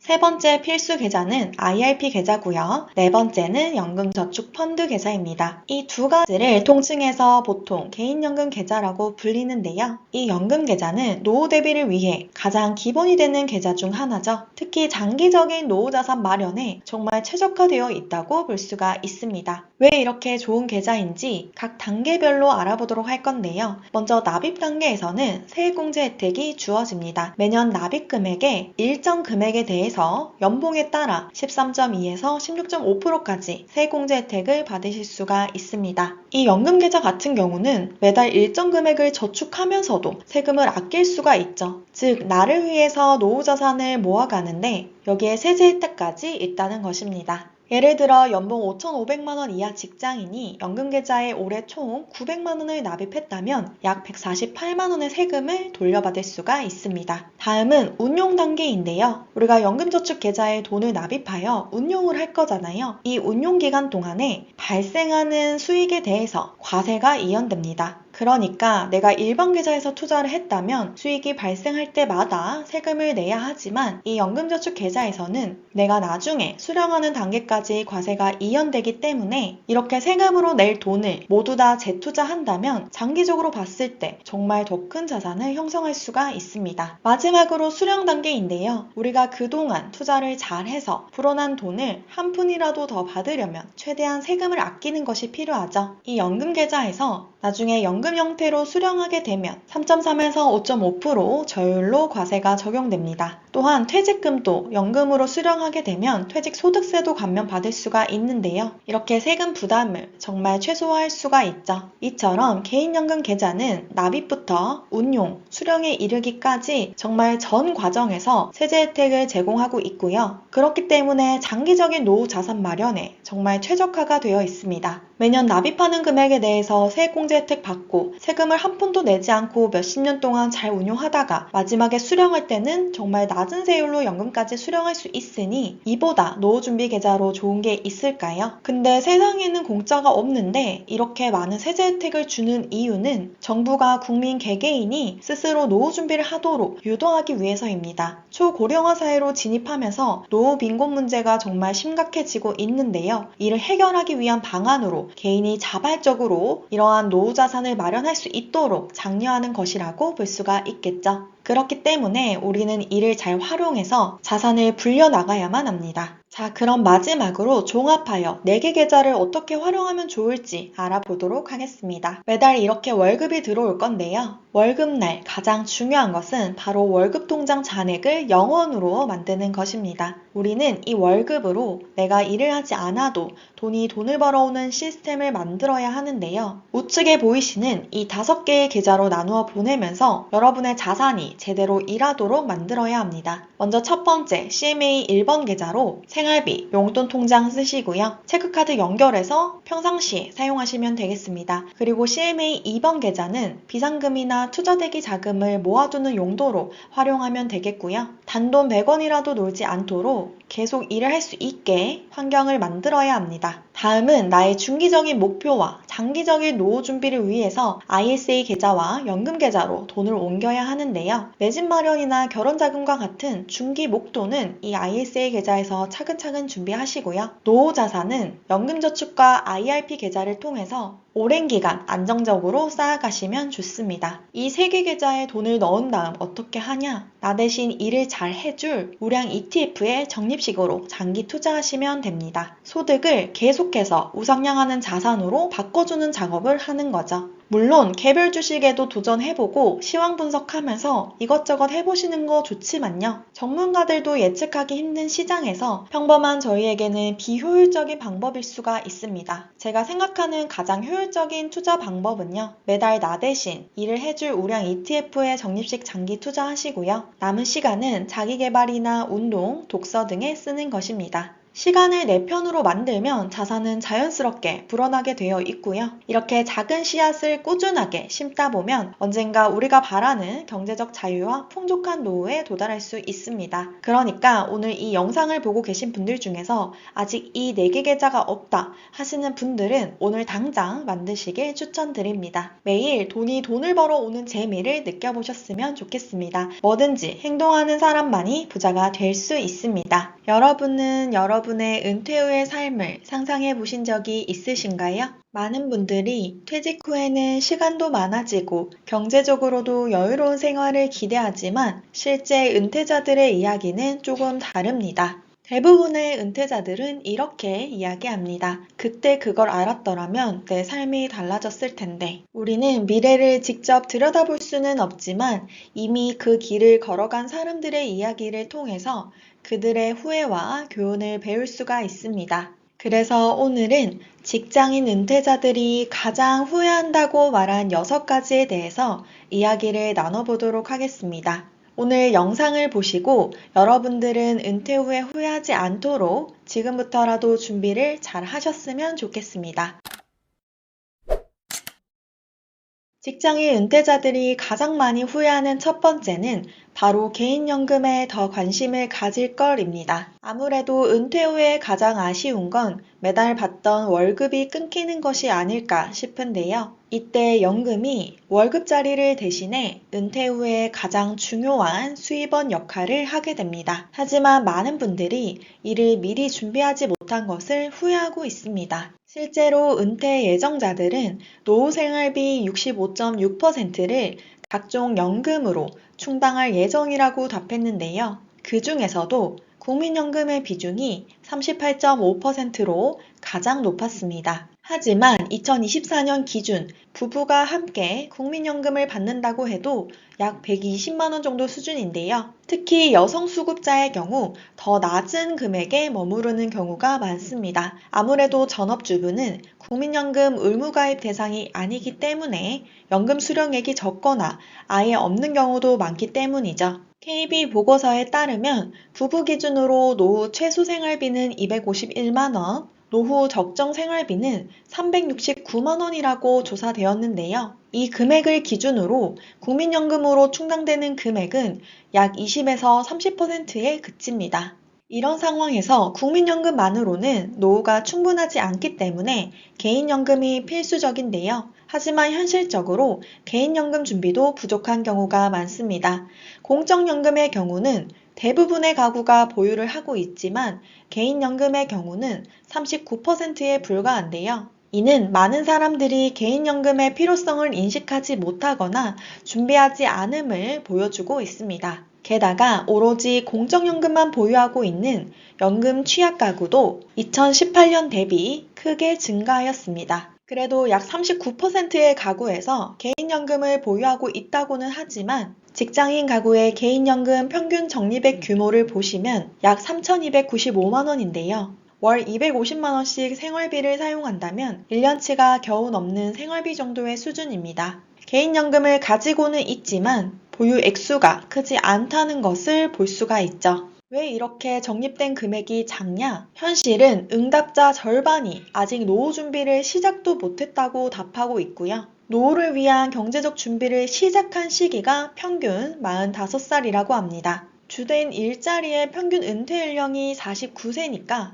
제대로 준비할 수 있는 절대적인 시간과 돈이 부족한 거죠. 45세 노후 준비를 시작하는데 주된 일자리에서 49에 퇴직을 해야 하니까 실제 준비가 가능한 시간은 4년에서 5년 남짓입니다. 60세 이상 가구주가 은퇴한 가구의 생활비 충당 정도를 보시면 충분히 여유 있다. 그리고 여유 있다고 대답한 가구의 비율이 약 10% 정도밖에 안 되는데요. 절반 이상의 가구에서 생활비가 매우 부족하거나 부족하다고 이야기했습니다. 즉, 대부분의 은퇴자가 쪼들리는 노후를 보내고 있다라고 볼 수 있겠죠. 사실 결혼, 집, 차, 자녀 양육, 교육비 등 준비할 게 너무 많기 때문에 아직 오지 않은 노후 준비는 뒷전이 되기 마련인데요. 당장의 현실적인 문제를 처리하는데 급급하다가 어느새 보면 노후가 눈앞에 딱 하고 나타나게 되는 겁니다. 이렇듯 돈이 부족하기 때문에 노후에도 정말 많은 사람들이 생활비를 벌기 위해 일을 하고 있는데요. 대부분의 은퇴자가 상대적으로 임금이 낮은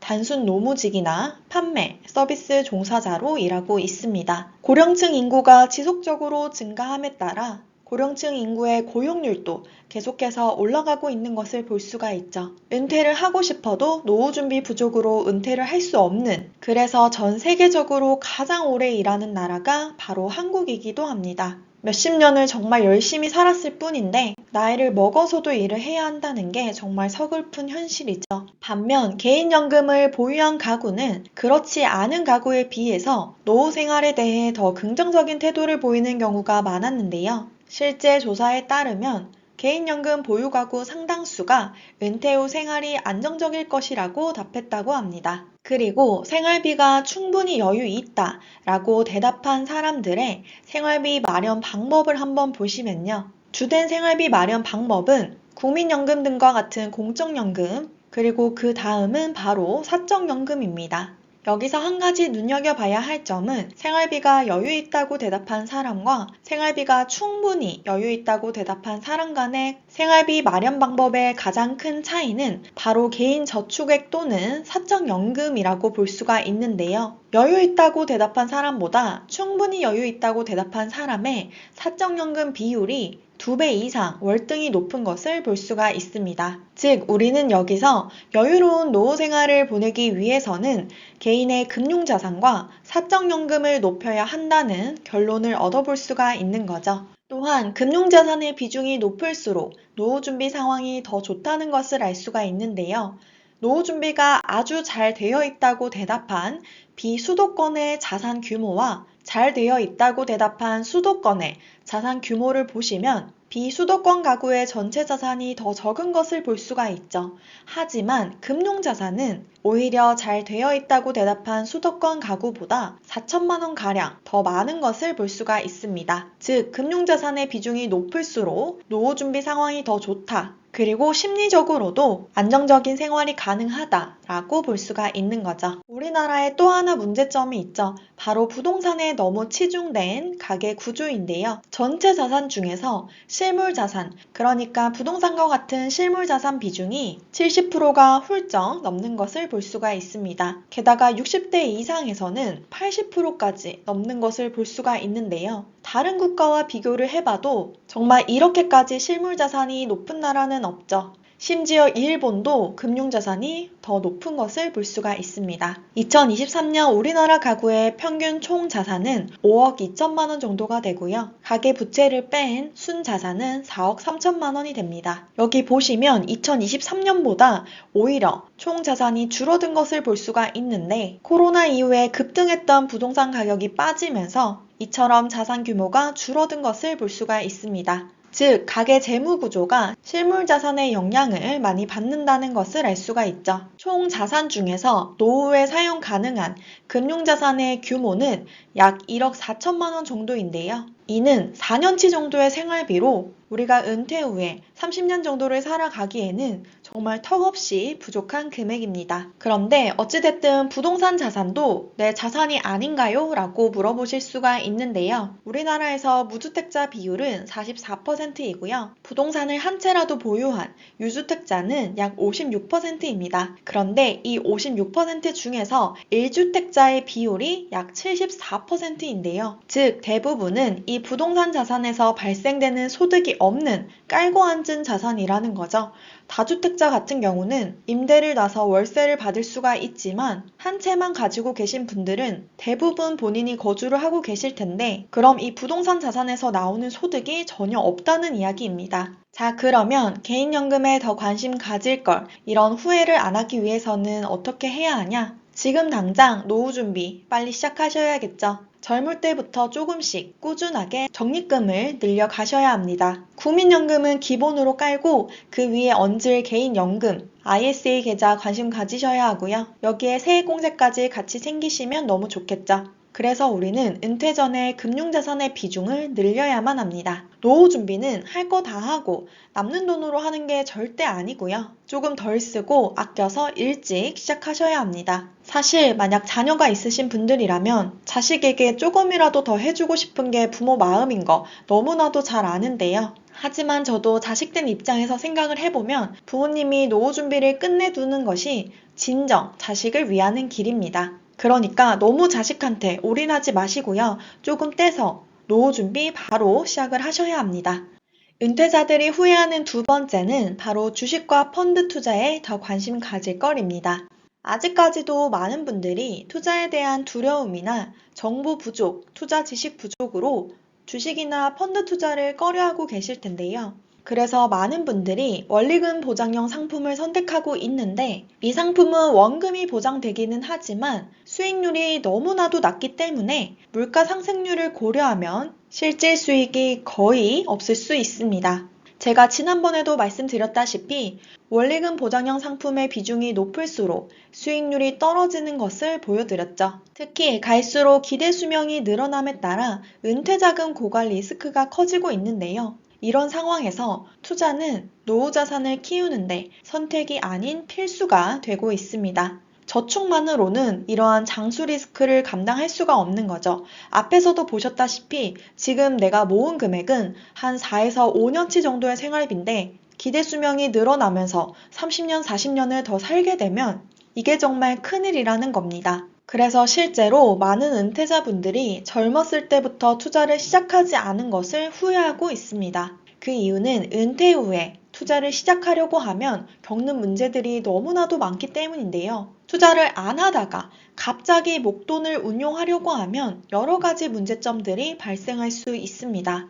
은퇴 후 투자에 뛰어들려 할 때 겪는 문제점 첫 번째는 투자 사기에 쉽게 노출된다는 것입니다. 경험이 없는 은퇴자들이 가장 먼저 직면하는 문제가 바로 투자 사기인데요. 바보도 아니고 이걸 누가 당해 라고 하지만 정말 많은 분들께서 지금도 당하고 계십니다. 실제로 은퇴 후에 전 재산을 투자했다가 사기를 당한 사례가 정말 많고요. 고수익, 원금 손실 없음 이런 문구들은 무조건 주의를 하셔야 합니다. 은퇴자들이 경제적으로 불안한 심리를 악용하여 이렇게 사기를 치는 나쁜 사람들이 너무 많습니다. 세상에는 절대 공짜 없다. 돈 쉽게 버는 거는 아무도 가르쳐 주지 않는다고 항상 명심하시고 꼭 피해가 없으시길 바라겠습니다. 두 번째는 투자 지식 부족으로 인한 손실입니다. 투자 경험 부족 시 시장 흐름을 이해하지 못해서 잘못된 결정을 할 확률이 높은데요. 특히 주식이나 펀드 같은 변동성이 어느 정도 있는 상품에 투자할 때 손실이 발생하면 공포에 질려서 자산을 매도하거나 투자를 중단하는 경우도 발생합니다. 사실 우량한 주식에 투자했다면 이러한 증시 급락이 오히려 기회가 될 수가 있는데요. 투자 경험과 지식이 부족하다 보니 이를 활용하지 못하고 오히려 손실을 보는 사례도 굉장히 많습니다.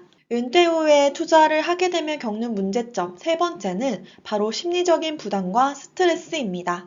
은퇴 후에는 아무래도 새로운 소득원이 제한적이기 때문에 투자 손실에 대한 심리적 부담이 클 수밖에 없는데요. 이러한 스트레스는 단순한 경제적인 문제를 넘어서 건강에도 나쁜 영향을 미칠 수가 있습니다. 실제로 많은 은퇴자분들이 투자 실패 후 우울감, 무력감 호소, 심리적으로 위축 등 은퇴 생활 전반적인 질에 영향을 받고 있습니다. 그렇기 때문에 우리는 이러한 문제점들을 겪지 않기 위해서 젊을 때부터 소액으로라도 투자 시작하는 것이 중요하고요.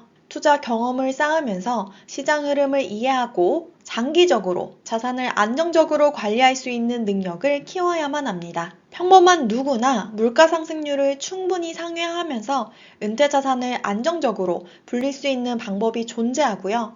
우리도 이 미국의 연금 백만장자처럼 연금 자산 10억 부자가 충분히 될 수 있습니다. 정말 큰 부자는 운때가 맞아줘야만 가능하지만 이런 연금 부자, 우리가 노후에 풍족한 생활은 누구나 할 수가 있습니다. 그럼 투자를 어디서부터 어떻게 시작해야 할지 전혀 감이 안 온다 하시는 분들은 제가 몇 년 동안 공부한 내용들을 정리한 똑재 전자책도 있고요. 알찬 내용들을 가득 담은 똑재 강의도 준비되어 있습니다. 관심 있으신 분들은 고정 댓글 참고해 주세요. 세 번째 후에는 퇴직 후에 할 수 있는 부업을 미리 찾아둘 거입니다. 앞에서 보셨다시피 우리는 49살쯤에 주된 일자리에서 퇴직한 다음 대부분 경제적인 이유로 다시 일을 하게 되는데요. 최소 65세 노령연금이 나오기 전까지 소득이 없기 때문에 생활비를 당장 벌어야겠죠. 그런데 퇴직 후에 새로운 일자리를 찾는다는 것이 말처럼 쉽지가 않습니다. 그렇기 때문에 직장에 있을 때 내가 여기서 나가게 되면 제2의 직업으로 어떤 걸 하고 싶은지, 내가 어떤 걸 좋아하는지 이것저것 배워도 보고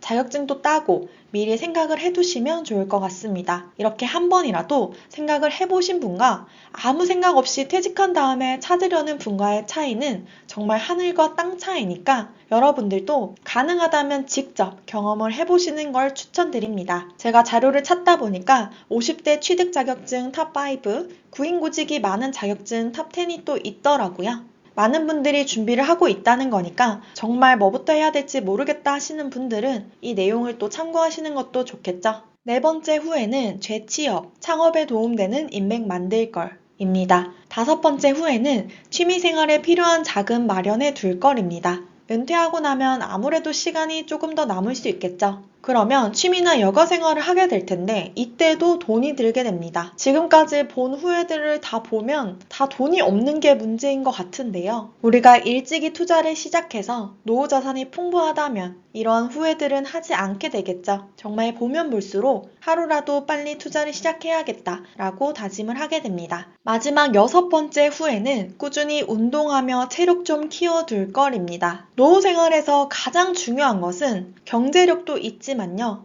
단연 1위는 건강인데요. 저 역시 정말 건강 지킴이로 불릴 만큼 이 건강에 굉장히 신경을 많이 쓰고 있습니다. 40대부터는 근력이 감소하기 시작하고요. 60세 이상에서는 근육이 30% 이상 감소하게 됩니다. 그렇기 때문에 유산소 운동도 좋지만 근력 운동도 반드시 같이 하셔야 하고요. 40대, 50대 이때 근력 운동 잘 해두시면 평생을 허리 꼿꼿하게 건강하게 살아갈 수 있습니다. 스트레스 안 받는 것도 너무나도 중요하겠죠. 건강보다 중요한 건 없다고 저도 생각하는데요. 돈은 조금 부족해도 몸이 건강하면 열심히 벌고 오래 살면 되지만 돈이 아무리 많아도 건강 잃으면 정말 다 잃는다고 생각합니다. 요즘 정의원 님이 저속노화로 너무 유명하신데 우리도 가능하다면 요거 지키는 거 너무 중요하고요. 저도 냉장고에 정말 빠지지 않는 음식들이 있습니다. 토마토, 양배추, 당근, 브로콜리, 계란, 생선, 두부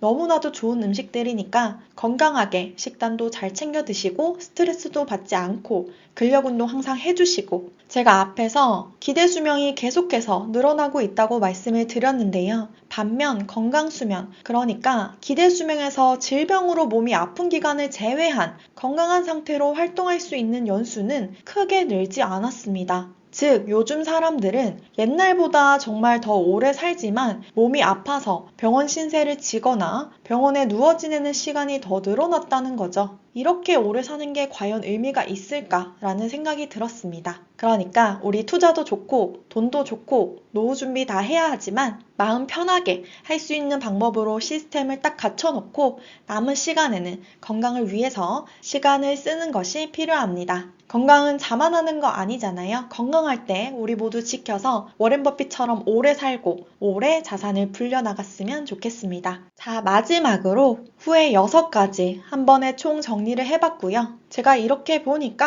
정말 경제력과 건강 이 2가지 후회가 가장 큰 것 같습니다. 우리는 마음 편하게 안정적으로 투자할 수 있는 시스템을 딱 갖춰놓고 나머지 시간에는 내 건강을 위해 할애할 수 있도록 그래서 건강 수명이 더 늘어날 수 있도록 여러분들도 그렇게 하셨으면 좋겠습니다.